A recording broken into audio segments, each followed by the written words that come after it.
இன்றைய தேவ வார்த்தை பிரசங்கி 7ஆம் அதிகாரம் 8ஆம் வசனம்.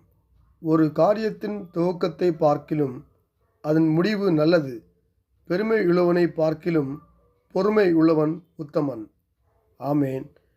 மகா இருக்கும் கிருபையும் நிறைந்த எங்கள் அன்பின் ஆண்டவரே, இந்த நல்ல நாளுக்காக உமக்கு நன்றி செலுத்துகிறோம். ஆண்டவரே, இந்த புதிய நாள் எங்களுக்கு ஆசீர்வதித்து தரும்படியாக ஜெபிக்கிறோம்.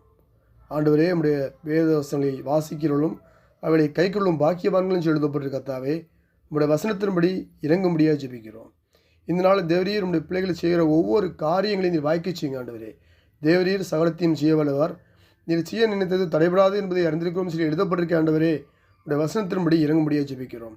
ஆண்டவரே, பெருமையுள்ளவனை பார்க்கலும் பொறுமையுள்ளவன் உத்தமன் எழுதப்பட்டிருக்க கர்த்தாவே, இந்த கால வேளையில் பொறுமையோடு இருந்து ஆண்டவரை எல்லாப்படி சுதந்திரத்துக்குள்ள நம்முடைய பிள்ளைகளுக்கு கர்த்தர் உதவி செய்ய முடியாது ஜெபிக்கிறேன். வசனத்தை வாசிக்கிற கேட்குற நம்முடைய பிள்ளையை ஆசீர்வதிங்க, பாதுகாத்துக் கொள்ளுங்க, தேவைகளை சந்திங்க, இதுதாமே முன் சென்று வழிநடத்துங்க, பாதைகளை செபை பண்ணுங்க. இயேசு கிறிஸ்துவின் நாமத்தில் ஜெபிக்கிறோம் எங்கள் ஜீவன் நல்ல